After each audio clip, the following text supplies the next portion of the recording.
Turned them on. Okay. Good morning, everyone. The energy is awesome. So we're going to go ahead and get started. Again, just on behalf of the Hub and the MacArthur Foundation, just want to say thank you for your energy, your excitement, and we're getting really good feedback from yesterday's events, and just excited about today and tomorrow as well. So we're going to go ahead and begin with our plenary panel this morning. And we're really excited about the just a collection of talent and experience and commitment to really working with and empowering young people in their local communities that's represented here on the panel today. And each one's going to introduce themselves, so I won't do that. But let me just say that their work has been really critical, I think, in terms of understanding just the shifting contours of young people's social, civic, political, and digital lives. And so there's just sort of great anticipation for their willingness to share their stories, to share their expertise, their insights in terms of the work that they've been doing.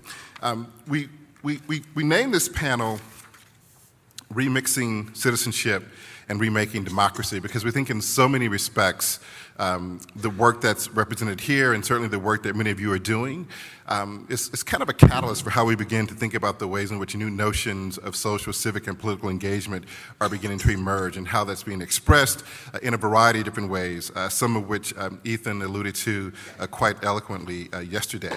But we see remix as a form of making, remix as a form of doing, and importantly, I think remix as a source and a form of agency.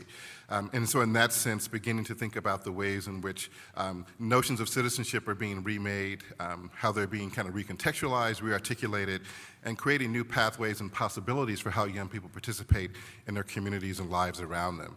And so a lot of what we're going to hear today is just experts and insights and opportunities to share really important and powerful experiences and stories that begin to give some concrete kind of evidence to the kinds of shifts and changes that are taking place. So before we start, we actually wanted to open up with an announcement that was brought to us by Creative Commons, and I think we have a slide just to help us out with this. So this is Basil Carterville, who's a volunteer for Creative Commons, and over the last year or so, he's been held captive in Syria. And I think there's a campaign that's being launched today and a variety of activities happening online and offline. And we have a friend of ours here who wanted to say a little bit about this work. Thank you. Today, this person, Basil Carterville, this is the 1-year anniversary of his being held in Syria. And so in many ways, and going back to the story that Craig told yesterday about the Egyptian who was held and detained, this is a story of another open internet activist who is being held. He's being held in a Syrian prison. He has been held without charges. He has been held without legal representation. The open internet community is calling upon everyone to highlight this. So I have just this one slide, one story, and one ask of everyone here in this room. Basil is an open source coder. He is the lead of Creative Commons Syria. He's a member of the Mozilla community. He's a contributor to Wikipedia, and he's being held in Syria. He believes in the open internet. And for over 10 years, he has been using the open technologies and open internet to improve the life of Syrians, to educate people about online media, and to teach people about open source tools. So he has been an important part of that community.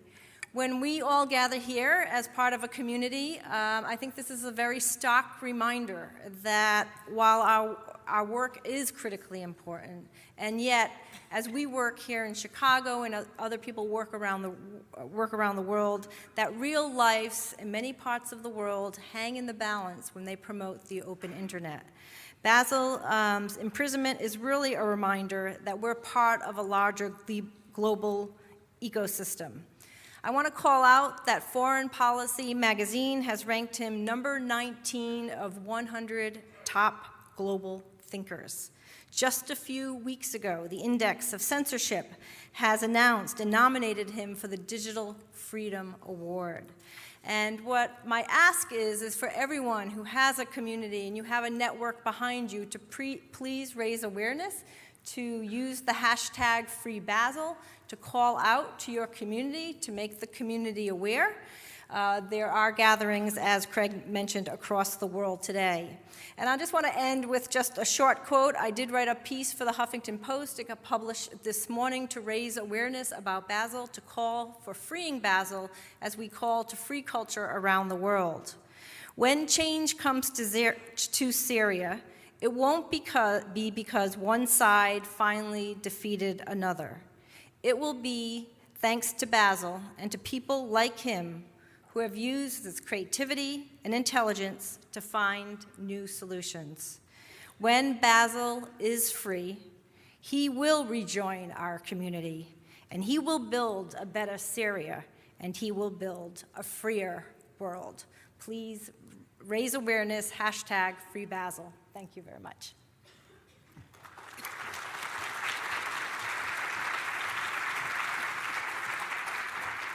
I just wanted to offer, if anyone is interested in taking action tonight for the Free Basel campaign, we're meeting in the lobby at 6 p.m. and postering downtown Chicago with some Free Basel posters, writing and tweeting about the event. So join us at 6 p.m. in the lobby downstairs.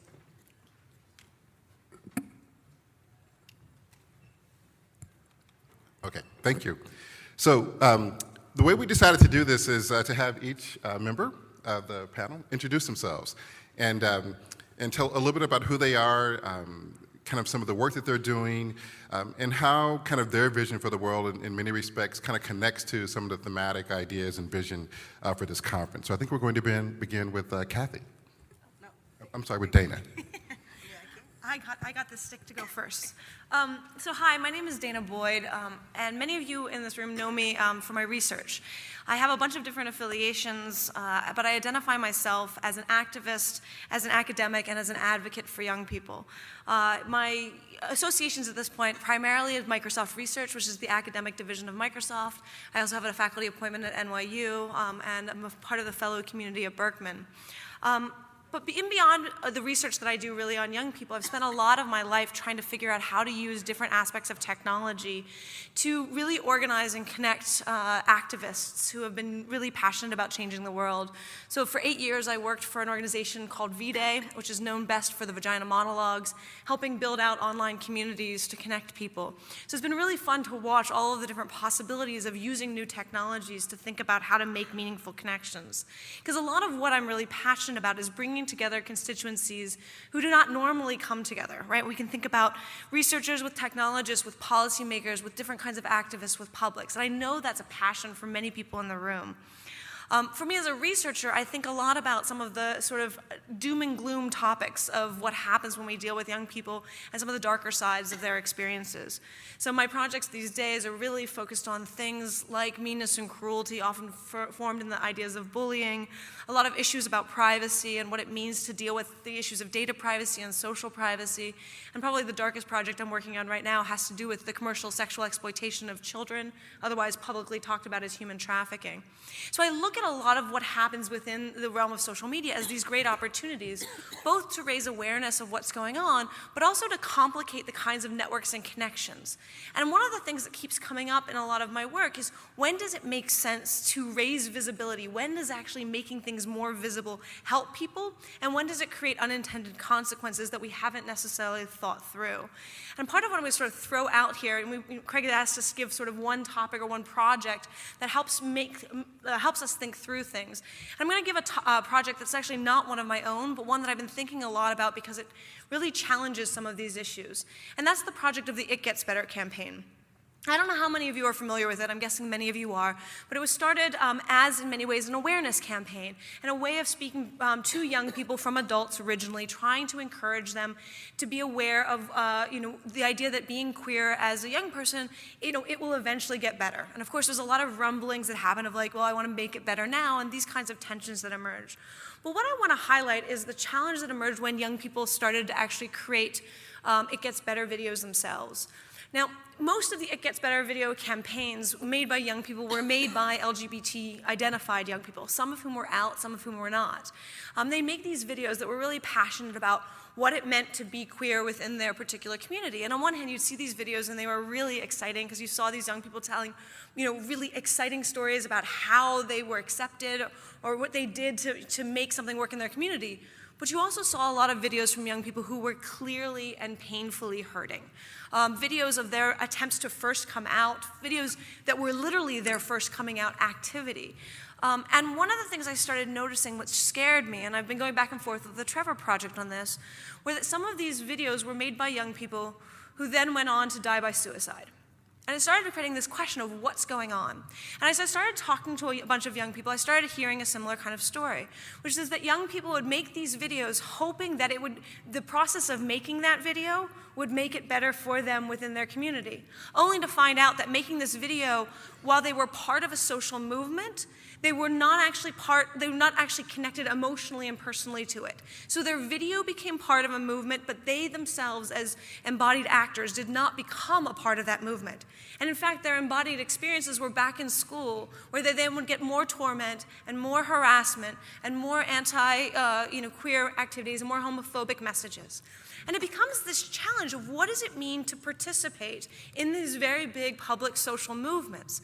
And if we think about what Ethan talked about yesterday, this sort of tensions around thin and thick, the tensions around symbolic and impactful, one of the challenges of this campaign is that for so many young people, it was a symbolic move that ended up having a really negative impact on their lives. It was a participation that they thought of as a way of really deeply engaging, a thick participation, but when it was consumed in a thin way. How do you deal with these different tensions? And I started to realize something really important. And Connie Yao and I spent a lot of time over the last year trying to think through how different kinds of social movements can work. And one of the things that we spent a lot of time realizing was that in order to empower youth, you actually need to make certain that youth are first safe, that they have networks and communities that will support them. So when they're coming out, they're really engaging in social movement activities. They've got people to turn to that will support them. The second thing is that they have skills, that they actually feel as though they can do things that make sense. And of course, there's skill building in the process of a lot of what we talk about, but really feeling, again, connected to it. And then we can talk about the opportunities that sort of emerge from that. And so I guess the big takeaway that I sort of want to leave you and that we'll get into a conversation about is how important it is to think not just necessarily immediately going to the idea of participation, because participation can often be really valuable, but when is participation not really a realistic first step, when you need to make certain that young people have the infrastructure, the support, the networks to make certain that they're grounded to actually be the kind of civic actors that we want them to be. I think before Kathy speaks, Kathy comes to us wearing many different hats, as do many of our panelists do.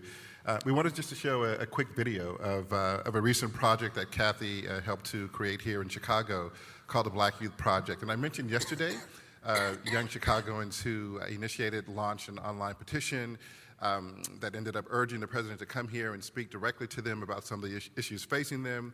It was my understanding that after he came here, he actually met with some of the students privately, and Kathy's work with some of those students was really a part of that. So we wanted to show you, just to introduce you to some of that work that she's been doing.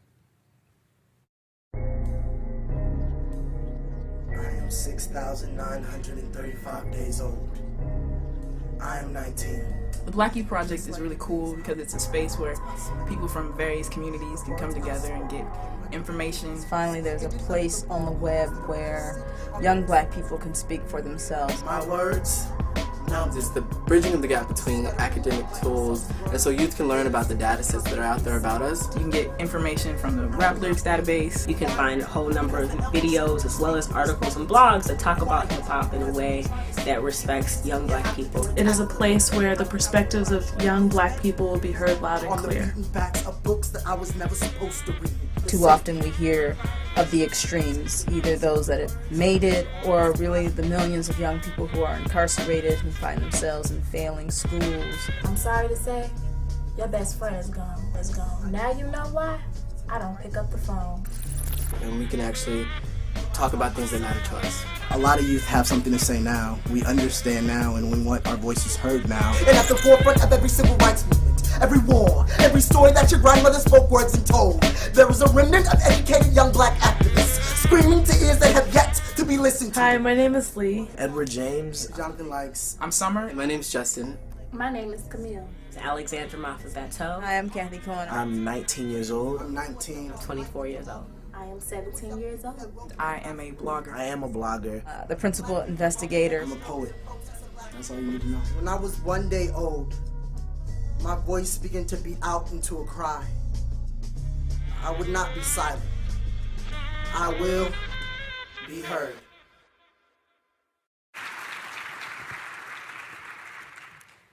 Wow, okay. How's everybody doing? You good?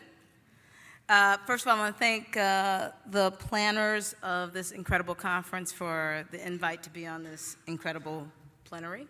I'm sure, unless you're really hard of seeing, you know I'm not 19, like the folks on the video.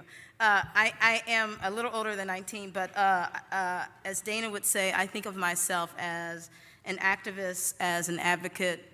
I get paid as an academic, but my commitment is, in fact, to kind of creating spaces, using power and leverage, right, to make sure that, in fact, young folks, and in particular young black people, have a space to speak for themselves.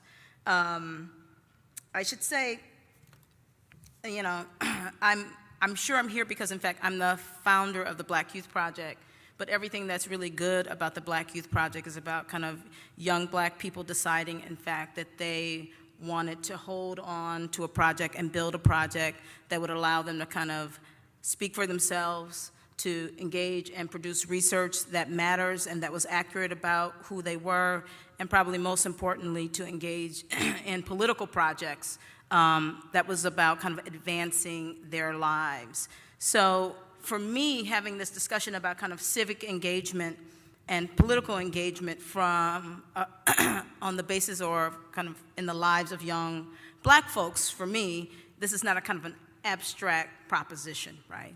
I want to welcome you to the city of Chicago, but you know, we are in the city of Chicago, and I want to make sure I don't mess up the stats, just so you know, that on Monday of this week, Janila Watkins, a 6-month-old baby, was shot and killed while her father was changing her diaper in a parked van on 65th and Maryland, about 3 blocks from the University of Chicago. In January, 15-year-old Hadia Pendleton, whom you may have heard of, was shot and killed at a park about a mile from the president's house, 3 blocks from my house, after having performed 3 weeks prior at an event attached to the president's inauguration. In January, 42 people were killed by gun violence, mostly young people in the city of Chicago. The deadliest January we've seen in 11 years. Last year, 506 people were killed by gun violence in the city of Chicago, right? The truth is, of course, is that the majority of those young people were Black and Latino young people, right? And the good news, I guess, for us in thinking about kind of the political prospects of changing those numbers is that increasingly folks are using new media and digital media and social media to say, in fact, you know, that something has to be done, that this is a crisis. So we know who those young people are, and if you go to a website, DNAinfo.com, you can actually see pictures of these young people, right? This is a project that forces us to recognize who they are and that they won't be kind of made invisible. There are a number of online mapping programs that have been utilized to show the concentration of this type of loss on the south and west sides that are populated by Black and Latino folks, right? There are online projects and programs like the BYP, young brother on the south side, Bryant Cross, where people have kind of taken the initiative to say they were going to use new media to engage in campaigns to focus a response both from the president and from communities around the gun violence, right? So I think there is this moment where we have an opportunity to think about how new media might allow largely marginal folks, especially young folks of color, to have voice at some point, to make the nation or the city or this conference recognize and struggle with what it means to be safe, right? And so, my issue, we've already kind of gone back and forth on that. My issue with the It Gets Better campaign is it doesn't get better for everybody. Like, coming out doesn't make it better for everybody, right? If your school is failing, if you might get shot on the way to school, if you live in a food desert. So how do we complicate our understanding both of youth and the potential of the work that we can do, and how do we highlight in particular the voices of young folks of color, disaggregating this kind of massive thing that we call youth. The last thing I'll just say really quick, because I know we're only supposed to start. Take my time. Bigo said, take my time. I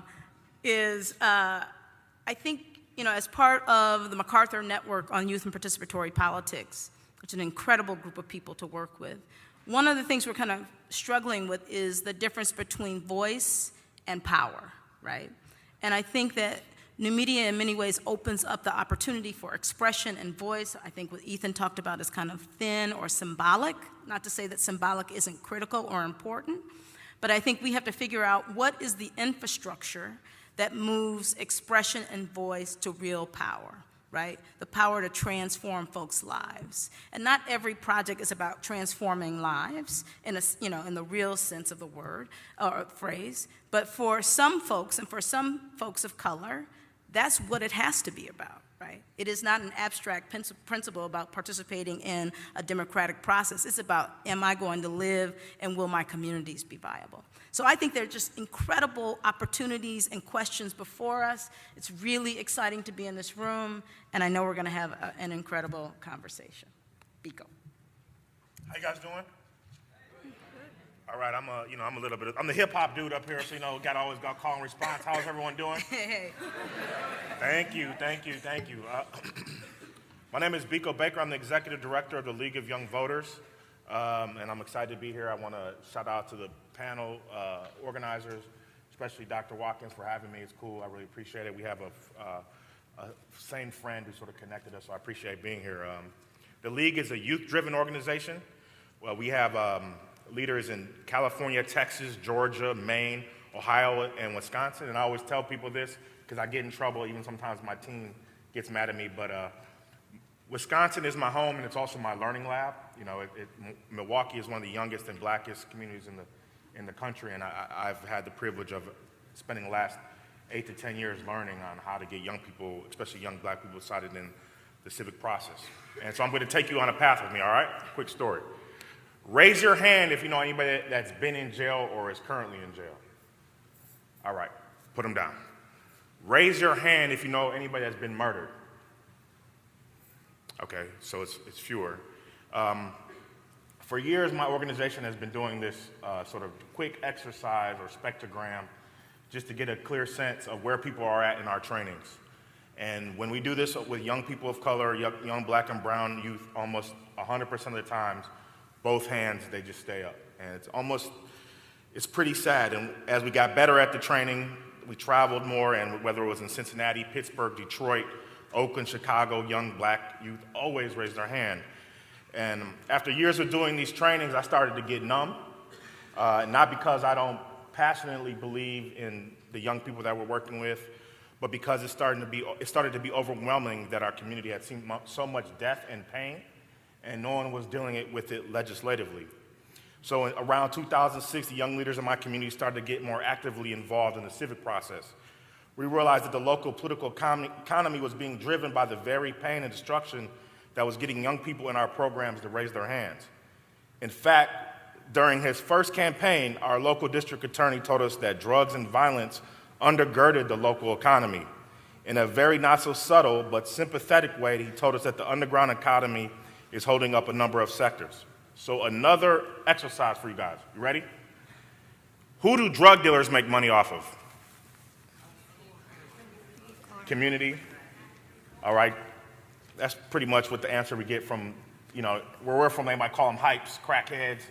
very demeaning terms for drug addicts. Who makes money off of drug dealers? Right? So, the man. Unfortunately, the man does, and if you pay attention, we take it deeper. Schools, doctors, policemen. There's a whole cottage industry based on the violence and destruction in our community. But I believe that things can change. Okay, one more thing. Where were you in your head? Where were you the night that Barack Obama was first elected? In the streets cheering. First in center, I don't know what he said, I just made that up. I remember that night vividly, not because of Barack's speech or because I thought we were about to have some wave of progression change hit our communities, because at 1 a.m. on 27th and Center, in the heart of Milwaukee's most violent neighborhood, 40 young people were marching the streets with Barack Obama signs. I mean, on that very corner, we held marches and candlelight vigils and tried to encourage neighbors to stop violence, and 40 kids at 1 a.m. were marching and celebrating. Fundamentally, the young people on 27th and Center knew that they were powerful and their voice had meaning if used collectively. When we started organizing, we had an oppositional attitude when it came to politicians. We were tied to the us versus them narrative and that elected officials were instinctively bad people. But since 2008, we have taken the stance that it is more important for us to go from opposition to proposition.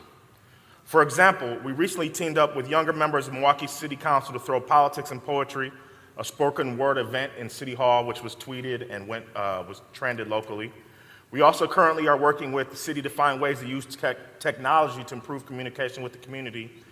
And we also are teaming up with the Department of Corrections to help them inform formerly incarcerated people that their right to vote have been restored once they get off paper.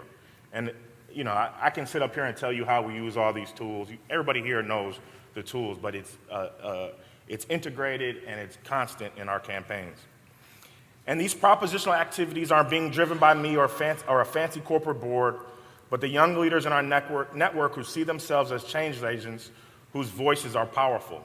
In fact, last November, 87% of registered voters turned out to vote, and as I said before, Milwaukee is one of the youngest and brownest cities in the country. Okay, one last time. Raise your hand if you believe change is possible. Raise them up real high, raise them up real high. That's what's up.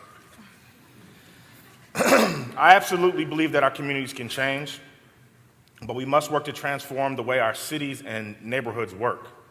As it stands, we are building institutions and organizational cultures that are destroying our youngest citizens. On one end, we have a narrative described by Michelle Alexander in her latest text, The New Jim Crow. We have created oppressive local political economies that are being driven by poverty, joblessness, and a stupid-ass war on drugs. And then the other, we have a narrative lifted up by Kathy Cohen in her book, Democracy Remixed, which points out that we have a generation of empowered, technologically savvy civic superheroes who believe that they can change the world. We must start letting young people fix the problems that we have created for them by letting them innovate, reshape, and remix the institutions that govern their lives. Once all of us have been able to go from opposition to proposition, we can truly transform and reshape our communities into the powerful juggernauts that they can be. But we have to do it now, and we can't wait. When we leave today, all of us must commit to giving young people a shot at making mistakes, learning, and improving their living conditions. We can do it if we do it now. Thank you.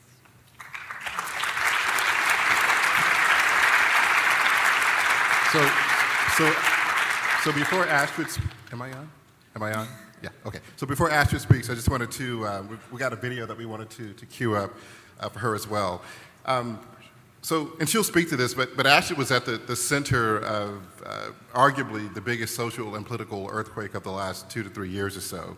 And there's a rising influence and voice of young Latinos in this country, and in particular, young undocumented Latinos. And so they have sort of created this rallying cry, undocumented and unafraid. And the work that they've been doing at the grassroots level has been very impressive, very impactful. And as we think about what Kathy alluded to, this expression of voice and how that translates into real power, I think Astrid, her generation, and what they're standing up for is a pretty incredible sort of embodiment of that. And so we thought one of the ways that we might help orient you to Astrid's story is just to share with you really quickly, I think, a really nice and powerful clip. Well, this is wonderful. Astrid has been a friend. It's been a friendship through trial and tribulation. That's what life is all about, and it seems the people you're the closest to are people that you've struggled with. And we've struggled. It hasn't always been an ace that we've drawn from that deck of cards. Sometimes we had a 2 or 3, but we played the cards that we were dealt. And I think we've done pretty well with that hand that we were dealt. We're not where we want to get, but we've made a lot of progress. And Astrid can come back here now and visit me and not be worried about somebody snatching her. Home means Nevada, but definitely it's great to be here in the place that I had wanted to be for so long. Not only because it is our nation's capital, but because Senator Reid's here, and this is where dreams are going to become a reality.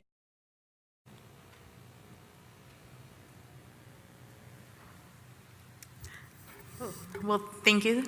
My name's Astrid Silva, and I guess the label that has followed me for a long time now has been Dreamer, which is what undocumented youth are called. I'm a part of an organization that we founded in 2011. It's called Dream Big Vegas, and I started out volunteering, at a progressive organization in Nevada called Progressive Leadership Alliance of Nevada, and that's kind of where we branched off and realized that there were so many more issues than just being undocumented that were affecting us, like LGBTQ dreamers who at that point weren't even going to benefit from any law that was passed with spouses. But I think the most important thing that we have done in our state is, I think that rallying cry of undocumented, unafraid has been really strong in other states. In other cities that were more established, but in our state it was really undocumented and please don't tell anybody. There wasn't any sort of unafraid or not living in fear. And for a long time in our state, since about 2005, 2006, when the big immigration rallies started and everything like that, there was never really anybody to speak up for us. Everybody else was giving us our voice. But nobody had really said that they were undocumented. In 2009, a group of us started to get involved, and none of us knew that the other one was undocumented. It was just sort of like, let's all just volunteer, because we really, politics, we knew that that was the only way to get it, and that's how I happened to meet Senator Harry Reid. And I was telling everybody earlier that my third grade teacher always said personal letters, handwritten, are the most important thing that you can do. And so I handed him a handwritten letter, and from then on, every single time he saw me, he would say, "Do you have my letter?" So I always had a letter written, telling him sort of what we were doing in our state, and every single time that something came up, that's how he would find out what the actual students felt about it. Because, as he said, it's really easy for us to judge from an outside point of view and do what we think is best for you, but only you know what is best for your community. And ever since then, our name Dream Big comes from Senator Reid always telling us dream big at the end of our letters and things like that. And so now, our organization has been established for almost 2 years, and we've been able to not only guide students into what they can do, but give them that power to go ahead and share their stories. And when they're not ready to share their stories, help them so that one day they can be able to. Because if we pressure somebody, that won't be them getting their voice. That'll be us forcing it upon them. And we really think it's really important that every person comes out when they feel it's important and when they feel they're ready. And one of the most important things is that in Nevada, per capita, we have the highest Twitter users. And so Twitter, Facebook have been such great tools for us. Our state is really accessible, and we're a young state when it comes to politics and involvement. And our elected leaders have really responded well to it.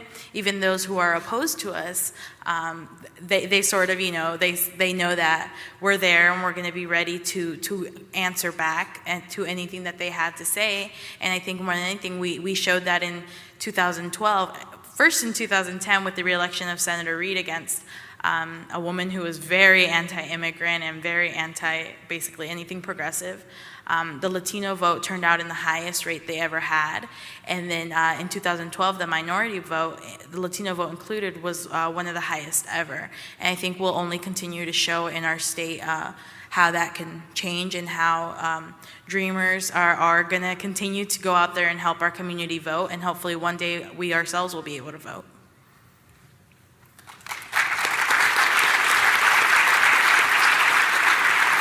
So I was reminded in our quick get-together right before our session to let you know that there will be time for questions and answers. So if you have questions, things that you would like to ask any of our plenary members here, please start queuing those up and thinking about them, because there will be an opportunity at the end to do that.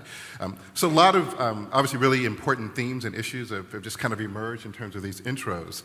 And I'd like to throw out a couple of things and just have each of you in your own respective ways sort of respond to them. And one is, I think the point, Dana, that you made is, so a lot of this conference is about empowering young people and sort of building the opportunities, the pathways that allow them to sort of express and find their civic voices, their sort of political selves.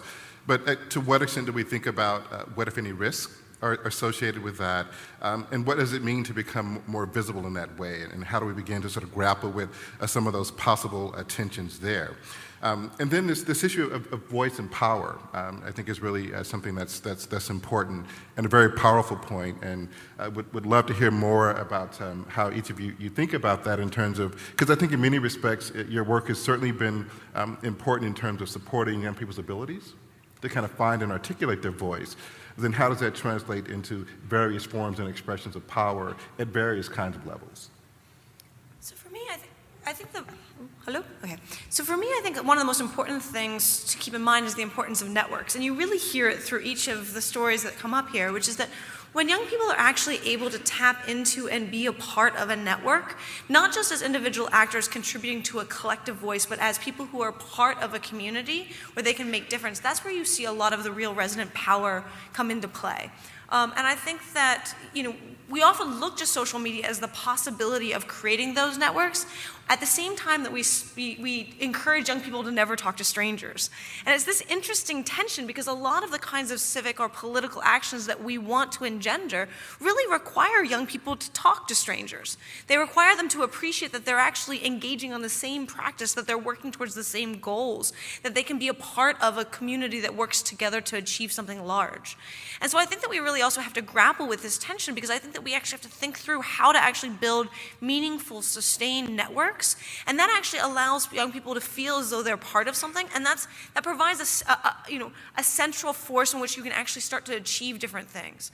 And that's where I'd also say the other flip side to it, which I'm very grateful to Kathy's point about voice and power, because I think it's really important to note that so much of what we talk about as activism involving technology is just make your voice more heard, right? Drown out other people in the attention economy. And yet we have to acknowledge that in this attention economy, it's not equal voice.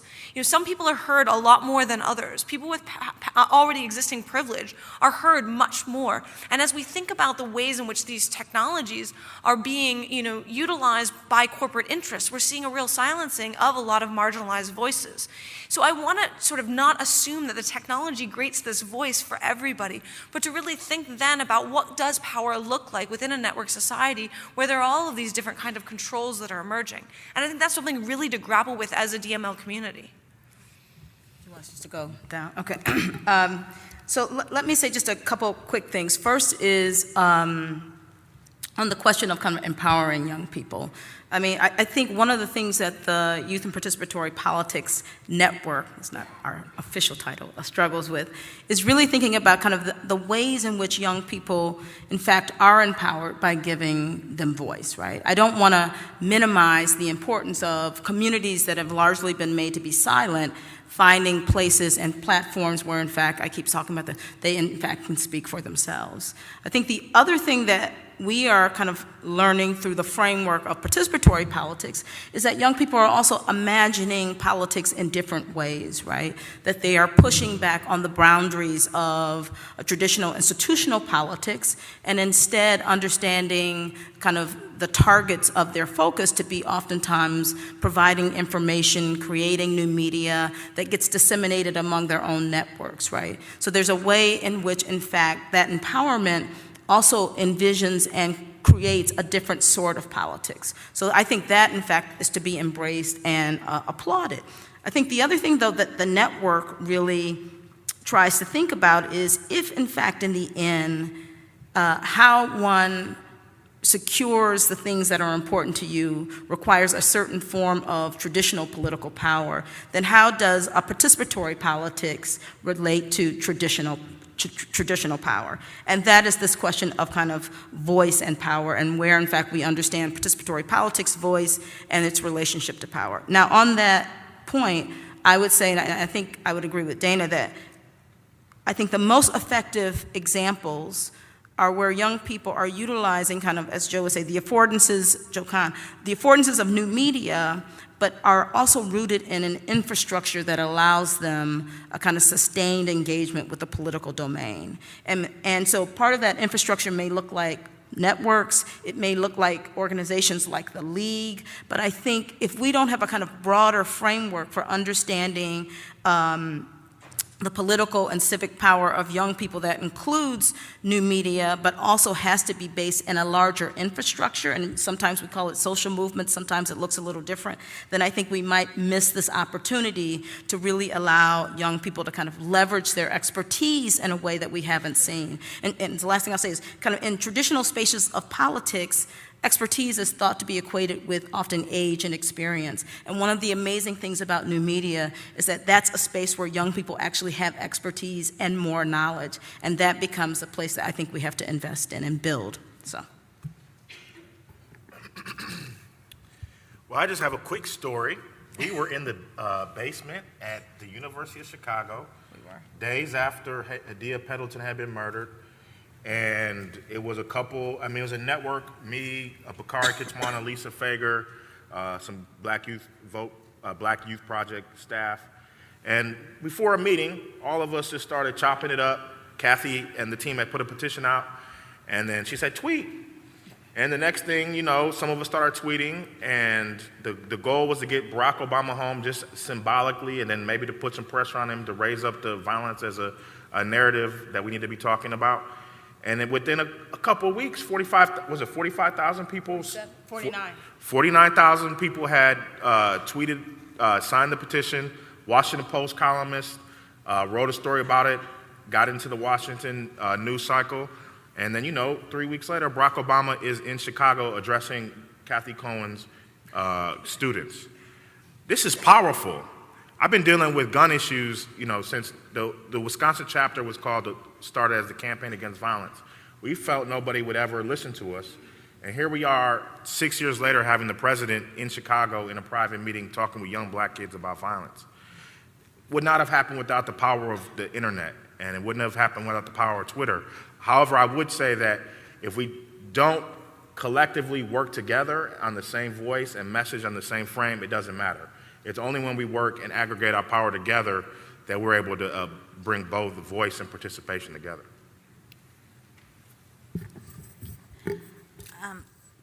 Again, to us, the most important thing that we've been using is social media. I can say in 2011, my dad was actually up for deportation because of a fraudulent lawyer that he didn't even know about, but I just showed up at our house and arrested him.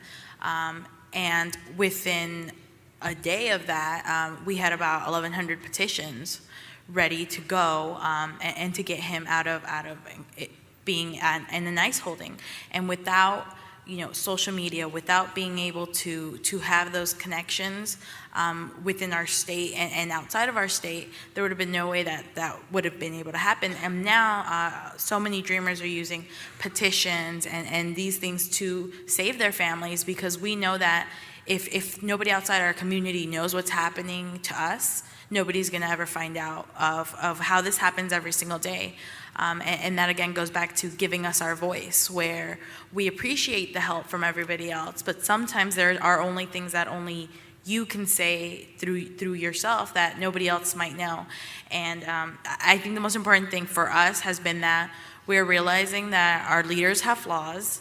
They're human beings, and instead of being judged on that or going against it, I think we're using it to an advantage and saying, there's a little piece of this person that might come towards our legislation, because I know that in our state we have very, very conservative congressmen and senators, and right now we're trying to use so much of our stories in order for them to say, you had a mother, you have kids, and at any point we can be separated from our parents. Do you understand that this could happen to you if you were undocumented?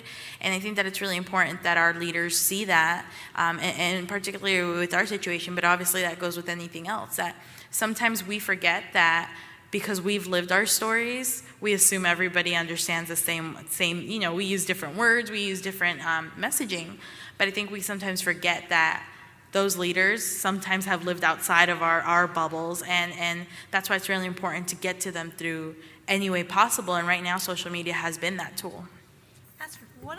One of the things you mentioned when we were talking earlier is this tension between young people using social media to really get their voice out there and the challenges of actually being visible and the cost that had in their personal lives. I'm curious how you advise or work with young people who are really dealing with that, and what it means to deal with neighbors who hate them, or these kinds of things that you were talking about. Well, like I said, for us, until somebody is ready to share their story, we try and give them as much help and training as possible, because we know that there's people out there that there's no way you're going to sway them. They're going to continue calling us terrible names. They're going to continue saying things that we know may not be true, but when you're 16 and somebody's telling you that you shouldn't have been born because you're undocumented, those are things that we really try to talk to them about.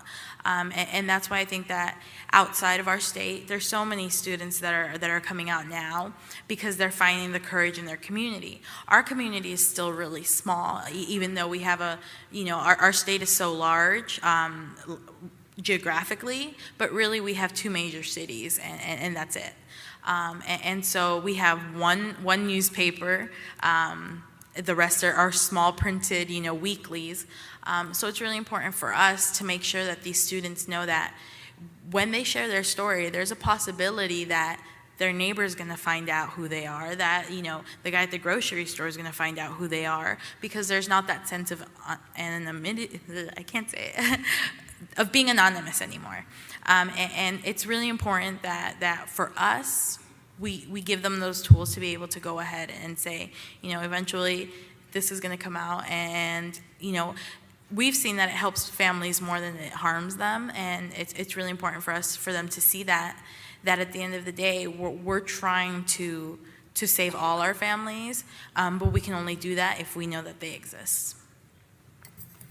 Can I just, I feel like the need to clarify a few things about our change.org thing that happened.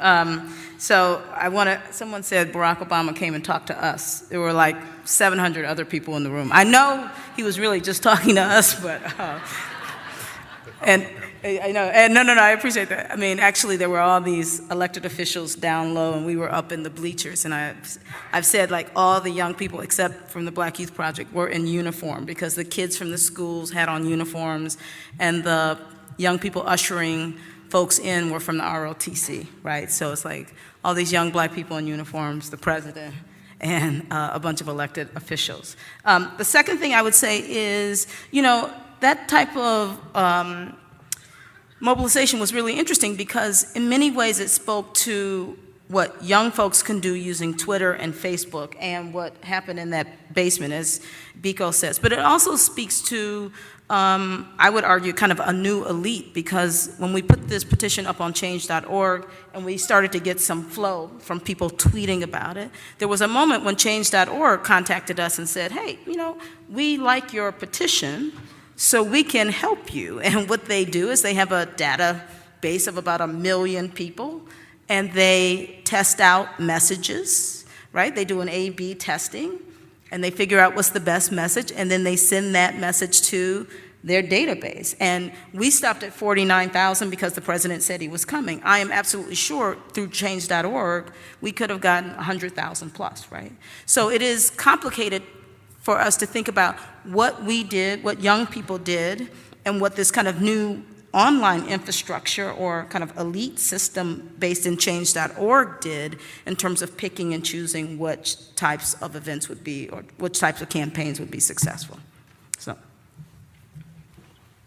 So yesterday during his keynote, Ethan, he gave this really sort of interesting kind of model, and he kind of just displayed this matrix of what he called kind of thick and thin political and social engagement, civic engagement, and then also the symbolic and the impactful. And I wonder, as you kind of think about your own particular spaces, and I think you each have very unique investments in this issue kind of more broadly. Have kind of, if it's the digital lives of kids and how they're beginning to navigate their identities and what it means to be public-private, and how for a lot of schools and a lot of families, as you know, that's become a really important issue in terms of young people's migration into the digital world as citizens and what that means. And then thinking about certainly, your work, Astrid, in terms of how that's beginning to sort of move up this ladder that Ethan talks about in terms of beginning to have some pretty substantive influence in terms of engagement with people like Harry Reid. I know after his success, Barack Obama's team made a very strong presence and pitch in your state, sort of recognizing the force of what you and others were doing on the ground. And I'm wondering where each of you see your own kind of alignment with some of the ideas that Ethan shared yesterday in terms of thin and thick, in terms of symbolic and impactful. Want to start down there and come back? Sorry. Definitely, we had an OFA presence in our state for every other week because we were such a important battleground state, and I can say that. Even since 2010, that's why it was so important for us, because we had started our infrastructure for undocumented youth since 2009, and that's how we were able to have all these students participating. And with the thick and thin, I think, there's so many students that maybe they weren't willing to come out and say, I'm undocumented, but they were saying we're allies. And that helped so much because we had so many students out there knocking on doors and helping elected officials that went with our ideas. It wasn't necessarily, obviously it did lean more towards a party, but it wasn't because of that. It was because the students were going for who they felt was going to help them more. And once that infrastructure was established by 2012, when the entire campaign started and there was more involvement, now there were more students that were ready to come out, and not only come out and knock on doors, but say, this is why I'm supporting this person, or this is why why I feel more important. We had a really important race, which was for Congressional District 4, and we had one of the candidates had in 2010, when he ran before that, he had said that if an illegal immigrant goes to the hospital, they should be deported on the spot. And, in 2 years, he had changed his entire tune, and, immigrants are a great piece of our fabric of our country. And, we were really strong in coming out and saying, no, we cannot forget that 2 years ago, this is what you were saying. And so that's why I was really, we came back, and in Nevada, it's not a parents vote and then kids vote what parents vote. It's the other way around. Our youth is the one encouraging our older generations to go out and vote, and where the youth is based is where the vote goes. And so we started to see more and more push for it, and with the whole institution of us trying to break in, there was a lot of times when people were just like, it's those kids, they can't even vote. Why should we even care about them? And this was mostly from opposition, trying to say that we didn't matter. And yet, with this candidate, we stood outside. He wouldn't make events, and we stood outside an event until he was able to talk to us. And of course, he ran away from us. And you know, we were able to capture that and say, why aren't you answering our questions? And to him, we were just crazy kids. It aired that night because we sent our video into the media. And once it aired that night, his percentages dropped drastically. And I think that's when they realized we may just be these crazy kids that are standing outside, but these crazy kids are going out there and they're the ones talking to people. That thin and thick metaphor, that's deep. And I wish I was here to hear Ethan's keynote, because it seems like something that I would have been wrestling with. I do know that thin or thick, there's nothing you can do, because young people of color, from our perspective, are growing at such an alarming, I'm excited about it, but such a large and exponential rate that all of us know that young people and people of color will be a majority in our lifetime. And whereas I think that's exciting and cool as hell, there are those that are so afraid of this that they keep coming up with these voter suppression laws. So even if young people are getting active and being involved, there's still a possibility that their activism will be limited and may thin. And so we have to look at these laws that are being passed as a fight against the future. And I encourage you, you might be like, how does anybody not have an ID in these days? Come holler at me afterwards. We can have a conversation about why so many people don't have IDs. But we do know that these laws they don't prevent people from voting illegally, because nobody's voting illegally anyway. And so I just encourage folks to think about the ways that we can support progressive structures and ideas to make sure that everybody is participating. Because I believe, and the sort of the League's theory of change is once young people believe that they can become stakeholders in society, they can do a lot of things. The League has had young people go on to run for office, take jobs in the administration, go on to start music companies, and they will tell you, and you can go on my Facebook page and see it, their big change for them has been an opportunity just to make mistakes. And so I encourage us, again, just to keep letting young people make mistakes and get involved. So I'll just say, Ethan is brilliant, and I'm thrilled that he's on the network with us. But I guess in a way that I would have also said probably the significance of impactful, the dichotomy between symbolic and impactful, right, I feel like kind of has to be troubled. If we, and I know he would also. If we think about, for example, something outside the digital arena, even though it might not be, something like voting, as Biko was talking about, we know that more young folks of color and more black youth voted in 2008 and 2012. They voted at higher rates than any group of young people ever in the history of young people voting, right, ever. And that was in part about kind of the symbolic significance of the first African-American president, and even in 2012, of the symbolic importance of wanting to support Barack Obama. Now, when you talk to these young people, which we have, I know, and done focus groups, they are clear about the limits to what has been produced to change their lives. But they hold on to the kind of symbolism and importance of Obama in their lives. And I have to think that that turnout is also impactful. So we might think about kind of symbols as a pathway to, I guess, what we're calling impactful, which is more traditional institutional politics.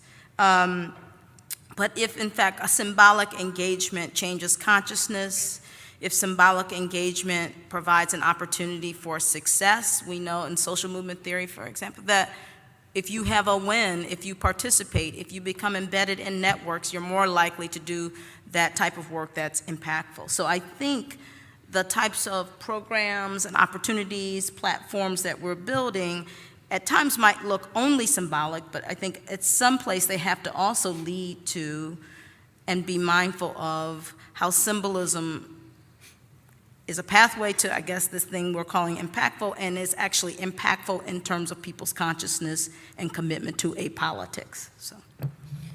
There was a third axis that Ethan raised, that he talked about it in terms of scalability. But I actually want to sort of challenge and complicate that notion, because a lot of what we're talking about as we talk about these axes of impact, these ideas of what it creates to do social movement building, have to do with the ability to actually involve either lots of people or figure out how to engage and make impact on very privileged populations. And it's these tensions that often emerge with a lot of different kinds of social movement organizing, right? Which is a lot of it when you're dealing with marginalized populations is often about how do you get as many people out there and engaged as possible, because scale is one of the ways to trump structures of privilege. But there are other things that emerge, and we start to see a lot of activism that emerges that has to do with having real connections and meaningful access to powerful entities, whether we're talking about elected officials or whether we're talking about people who have economic privilege or social status. And I think these tensions become really difficult when you start to see the ways in which movement organizing is possible in a networked era. And I say this, and I can't help but thinking, in light of a situation that I've been grappling with for the last couple of months. So 2 months ago, a friend of mine died by suicide. And it's been a pretty intense process to go through this, because there's been an amazing amount of activism around his death. He was an activist, and he was very much dealing with a lot of abuse by the state in very particular ways. And in trying to publicly mourn and make sense of this, I ended up receiving a lot of critique from the public. And one of the criticisms I received over and over again was like, why can you stand up for him and his voice when people of color die all the time because of abuse by the state? And on one hand, I totally agree. Like, that's something I live with all the time, is the abuse of the state over and over again for a whole lot of people.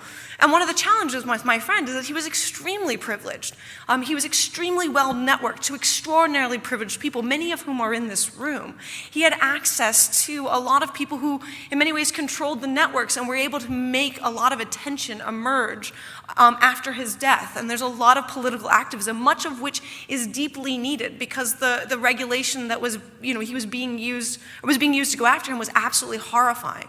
But I struggle with this, philosophically as well, because I don't see the same kind of activism that emerges when a young person of color is the one that's being oppressed over and over again by the state.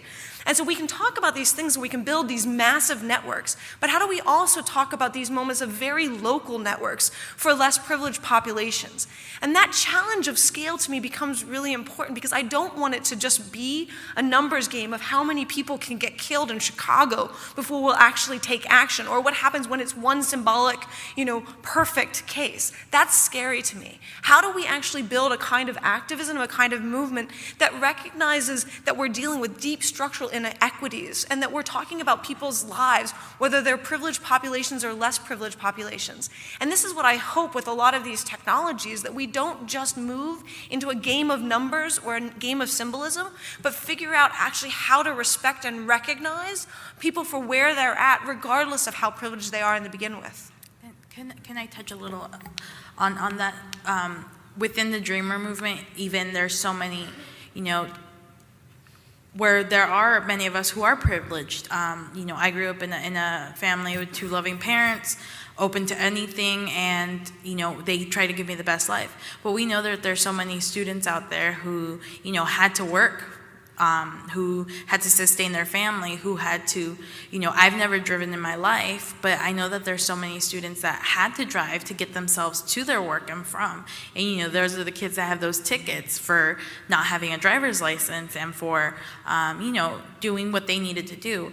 And even within that, this sort of institution does try to divide us and say, these are the good dreamers and these are the good kids who are going to get their documents, and the rest of you who drove without a license, or who aren't from backgrounds that we necessarily agree with, or even that are LGBTQ, you guys are in this other category.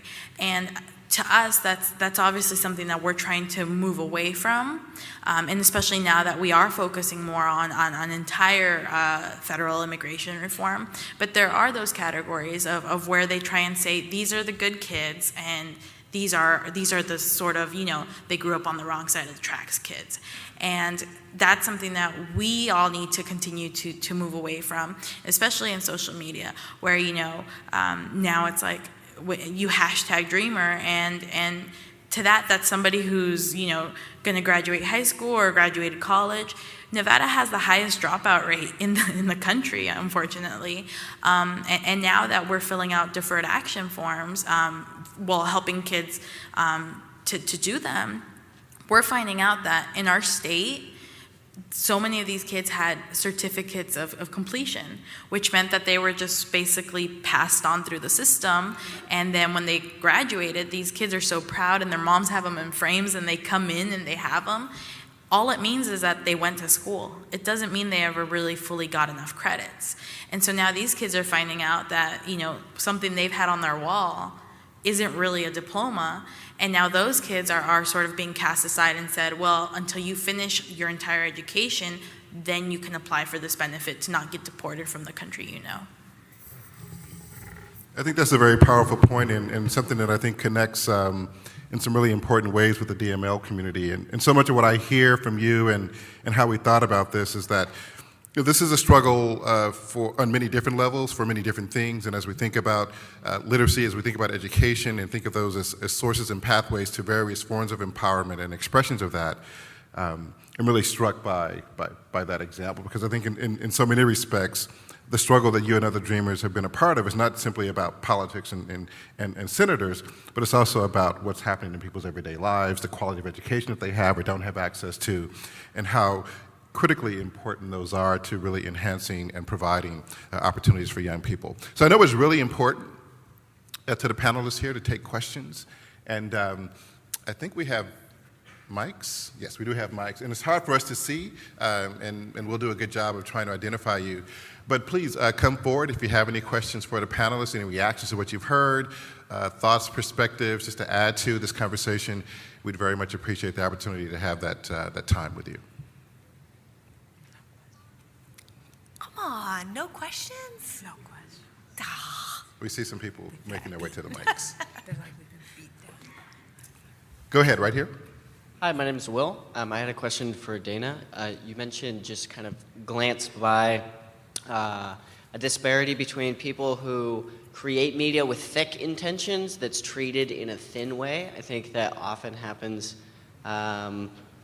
in situations where the medium is like short, like in YouTube comments, or vice versa even, where it's a thin intention, but if you've made the video, it's treated as very significant to the person. I wondered if you could elaborate more on how you see that. Sure. I think part of what I was trying to get or deal with is the fact that, you know, take the videos that young people make, or they'll make a remix video, they'll really think, and they'll put a lot of time, effort into creating something that's really powerful, important to them. And it turns out to be a 2-minute video that people sort of look at and read and watch within a collection of a large number of other things. So what happens is that it ends up being a thick level of participation, a thick level of like involvement by the individual, and so it creates this powerful moment for the individual creating it. But then when viewed as a part of a whole slew of things, it might as well just be another dot in the numbers. And I think that's actually where there's this interesting tension that emerges when we think about what happens with social media and the dynamics around aggregation.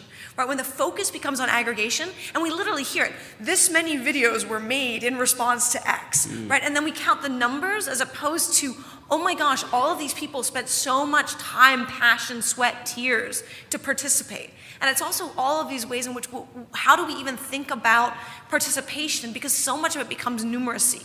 So much of it becomes what counts and how many counts we start to pay attention to, and who gets to measure their activism in particular ways. And I think this is one of the costs of a lot of, you know, nonprofits having to justify their actions to funders, or, you know, all of these other kinds of dynamics around this. And that's why I'm saying that thick-thin becomes a lot about where your position is in relation to the action. So that it could be a thick participation by the individual, but thin as it's interpreted by the ecosystem. Yeah, definitely. Okay, so we're going to just restrict to one question. And we can talk more here. afterwards. Okay. Hi, I work at a public library on Long Island, which many of you probably know as that red tail coming out of Blue State, New York. And a lot of the young people I work with are conservative. They were raised conservative, they're anti-gun control, they're anti-marriage rights, they're anti-reproductive rights for young women, et cetera, et cetera. I love these kids. I work with these kids. I believe their voices are valid. But how do you balance a progressive viewpoint with wanting to make sure that young people who might not share, have those same progressive beliefs? There's a question there. But well, I'm a.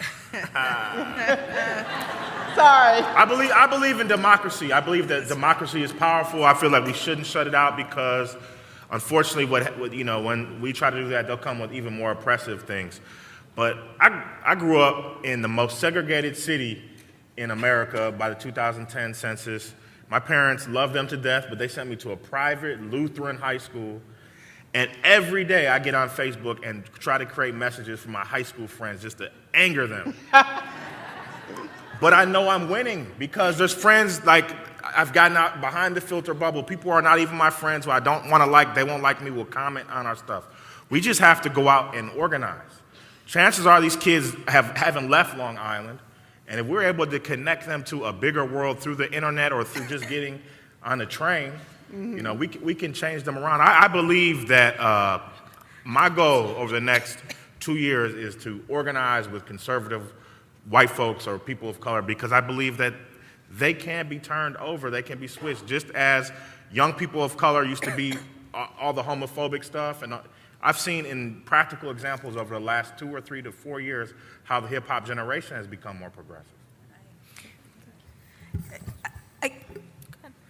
I agree with Biko, but I guess I want to have, I want to protect the place for those young people to have thought about these issues and take a different stance on these issues than we do. I mean, I don't know what I can guess maybe what the politics of the room generally are, but I don't want to problematize these young folks because, in fact, they have conservative views. So I guess maybe I'm a little lost. I think the issue for me is on both sides, if there's a kind of clear side, to what degree young folks through new media are being exposed to individuals who think differently about issues, right? And I think there are some folks on the left who are very content to be in what we might call echo chambers without really kind of struggling with how other people understand the world and why they understand the world from that perspective. So that becomes the bigger crisis, I guess, for democracy for me than just that they're conservative. I just want to jump in here because I'm actually really fascinated by the segmentations that's happened around viewpoints, and we see a political segregation that emerges around whether people consume conservative or liberal or progressive content. Two of my colleagues at Microsoft Research have been really analyzing this. This is Elad Yom Tov and Sue DeMay. And one of the things, they see a complete segregation in what people consume, and they see that if content is produced, given to them that results in being a different viewpoint, they won't consume it. But they learned a really interesting trick, and it's part of the things that we're experimenting with as a lab right now. They found that if you present content to somebody, like let's say you've got a progressive and you want them to hear the conservative point of view, if you present them in Glenn Beck style, they won't listen to it. But if you present it to them in a linguistic style that is familiar to the progressive way of speaking, but using conservative content, they'll actually begin to hear it, and vice versa. So one of the things I would actually charge all of you who are making media to think about is what is the stylistic decisions that you're making that end up fitting with your political ideologies, and how much do you try to shove not just your views, but also your way of speaking down people's throats? And imagine if you take a moment and tried to produce content that was actually stylistically from a different frame, but maybe providing the content or the complexity from your own point of view, and really mess that up. So there's a lot of experimentation happening. I'm happy to point you to the scholars that are working on it, but it's one of the ways of trying to get people to hear different sides, because that's one of the things we're really missing in this space. A really quick point on it is that this is youth, but in our community, and especially in the Latino community, they tend to be a lot more conservative, especially regarding LGBTQ and women's rights. They might be 100% with us on immigration, but on the other two. And what we found really is starting to work is to say, you cannot be asking for rights for this one issue and then leave everything else kind of hanging. And we've seen that a lot of the older, the very ingrained, very religious people are starting to say, you're right. If I don't care what one person's doing, then there shouldn't be a reason for me to meddle in somebody else's business. And that's what we've been playing to. And like I said, and with us, it's the youth that is more progressive. But I think that can apply in any case because we're sharing our stories with them, whether it be on being LGBT, on being undocumented, on any issue. And once you share the story, I think sometimes we forget and we sort of put this big bad face on somebody, and we forget that they're humans too, and that if you speak to them in a manner that isn't going to be threatening, or that isn't, this is my stance, this is your stance, we've drawn a line, there can be a lot of work to be done there. Yes, my name is Ime Alaquiva. I'm Executive Director of Hip Hop on Lock, an arts education program out of Pittsburgh. And we use a lot of creative media and a lot of innovative ways to really tap into our young people. But gun violence is a very serious issue in Pittsburgh that we try to decorate. But it seems as though when we try to decorate that subject matter, a lot of people are warm and fuzzy at first, but they tend to sort of separate themselves of the gun violence issue, of course, and not unless it's around political time for mayors to get reelected and things of that nature. Biko, specifically, what are some of the creative measures that you suggest that we can sort of close the gap on, that warm and fuzzy versus reality and keeping it real with our young people? Oof, that's the $1 million question. What part of Pittsburgh are you from? Oakland area, Okay, yeah, no. Pittsburgh is a very near and dear town just because of the folks from One Hood, just Syriacs and the League had a very strong chapter there. I definitely think we need to have people push for the responsible gun ownership bill, but I think the struggle is unless we come at the gun problem holistically, we'll miss it. There's been times where I don't own a gun, but this last week there was an incident where I was like, man, maybe I need to have a gun, and we have to deal with the fact that our young people are dealing with post-traumatic stress in the same way that police that deal with police brutality are dealing with post-traumatic stress, as many of them come from the military and no one has dealt with their pain. I think we have to come up with smart gun laws and at the same time deal with the heart space and give people hugs and let them know that it's all right that they feel, incredible pain. In terms of elected officials, you just got to stay in their face, and I find that Facebook and Twitter, because all of my elected officials are on Facebook and Twitter, just tag them, keep tagging them, promote your picture after you've tagged them, and eventually I'm telling you, I had a story where I was at a bar and the mayor's assistant came up to me, he's like, I know you, you're Biko Baker. I was like, whoa, that means the mayor must be talking about me because of all the stuff I've been tagging him on Facebook, so just keep doing it. Okay, here. Thank you all. This is my first DML, and I've been talking with different people throughout the last day or so about what happens after the conference is over.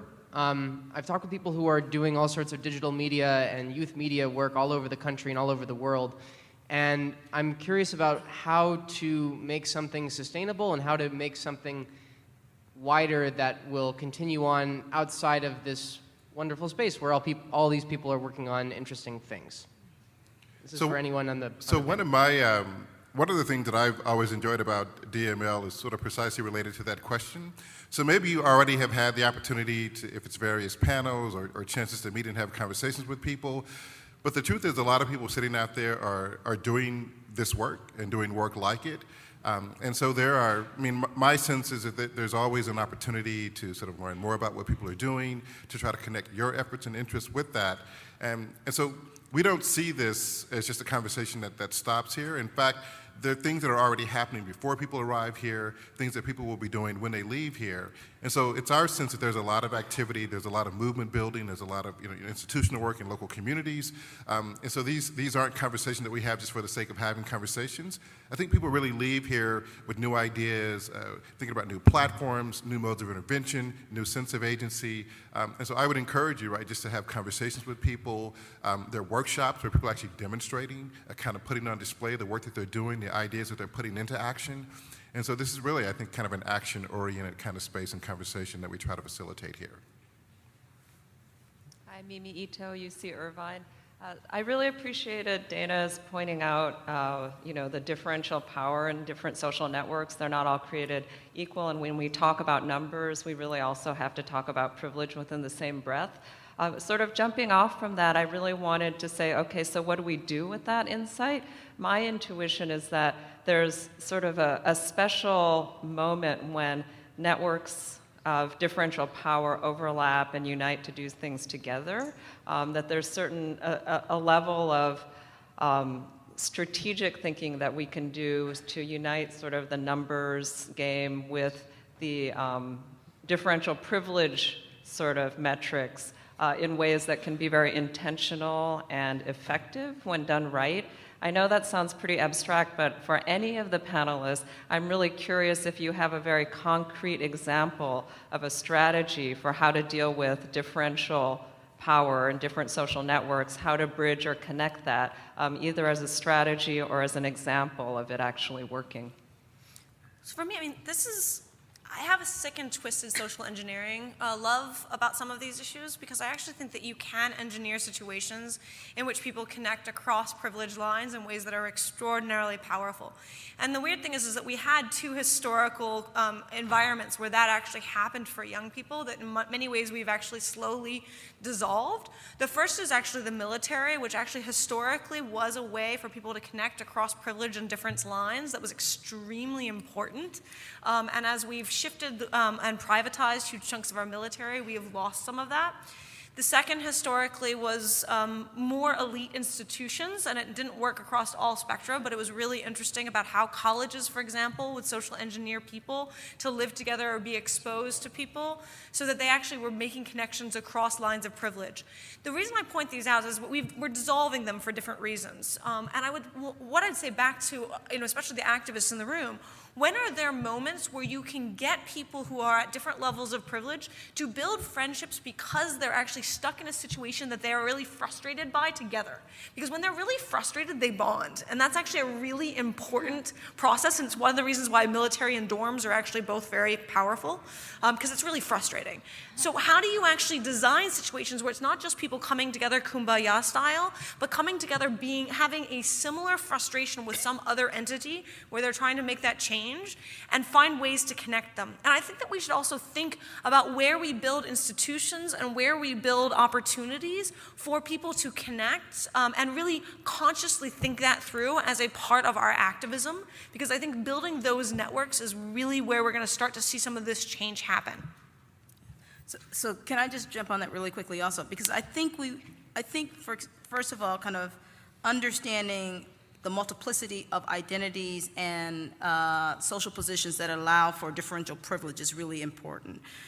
So I think, for example, if we disaggregate or think through what we mean by young black people, one of the things we've seen, for example, with the Black Youth Project is that there are some young black people who are at the University of Chicago and at Northwestern. There are other young folks who are at really kind of failing high schools, but there is a kind of unified, first of all, culture around hip hop, also kind of the experience of kind of transitioning mobility. So folks who now have some access to privilege through their universities used to come from different types of neighborhoods, right? So we don't understand that privilege as static.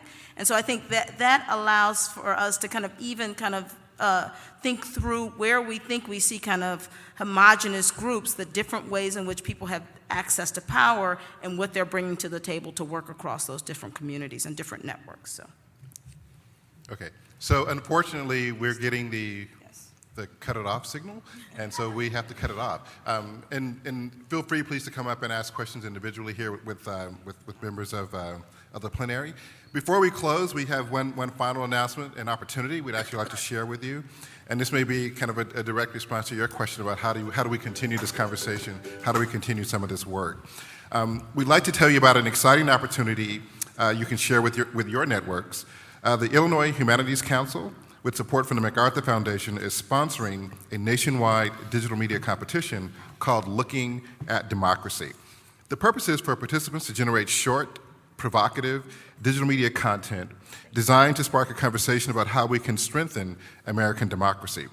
There's a total of about $100,000 in prize money in 5 categories that will be rewarded after the April 30th deadline. The Illinois Humanities Council and the MacArthur Foundation want to thank those organizations here at the conference that have already joined as partners to help promote this effort.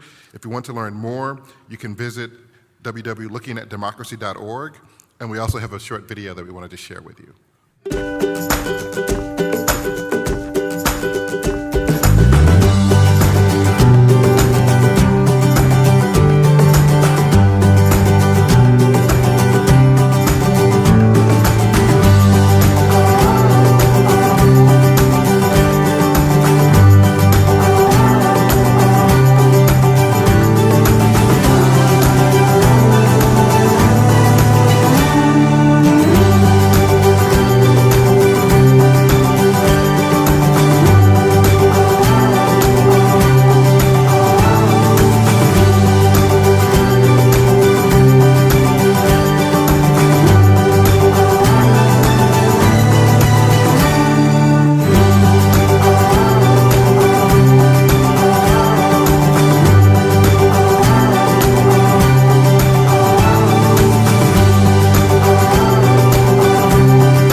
Okay, thank you, and thank our panelists.